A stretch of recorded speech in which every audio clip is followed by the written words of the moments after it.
aflinn sé misjafn. Ungir veiðimenn láta yfirleitt þar við sitja, nema Guðni Jóhannsson.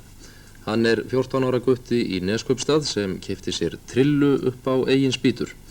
Guðni hefur verið á skaki síðustu mánuði og eftirtekjan er tæplega hálft tonn.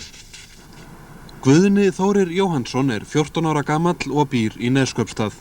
Hann keypti sér trillu í vor og sótti sjóinn í sumar. Hann var mest á kolaveiðum en veiddi einnig á handfæri og hefur alls fiskað 400 kíló. Í vetur verður trillan þó tekin á land því Guðni er í skóla eins og aðrir 14 ára unglingar. En hvers vegna fær strákur fermingu þá flugu í höfuðið að kaupa sér bát? Ég hef bara alltaf haft smá áhuga fyrir þessu.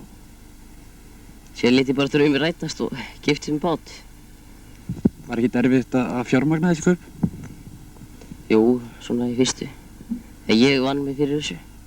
Trillan kostaði Guðna 150.000 krónur en stuttu eftir að hann keypti hana sökk hún og það kostaði töluverða peninga að gera við tækinu borð. Upp frá því hefur þó allt gengið vel. Guðni er enda ágætlega fiskinn, búinn að stunda sjóinn frá rennblautu barnsbeini. Hann hefur verið svona 3 ára gamall þegar hann byrjaði á þessu að fara út að sjó sko. Og síðan er hann búinn að vera að skrölda þetta með manni, meira og minna. Og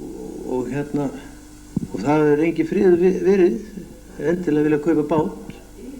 Búinn að liggja í mér og okkur, núna undanfarið að kaupa bát. Og þangað til að við létum eftir honum að kaupa þessa trillu sem hann er á núna.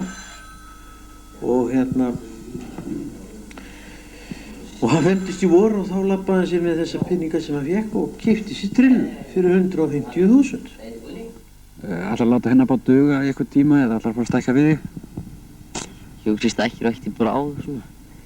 Ég hugsi ég hafi nú þennan allavega í nokkur ári viðbót. Síðan langar mér að fá mér stærri bát. Þá með pappa langar ég að bát saman.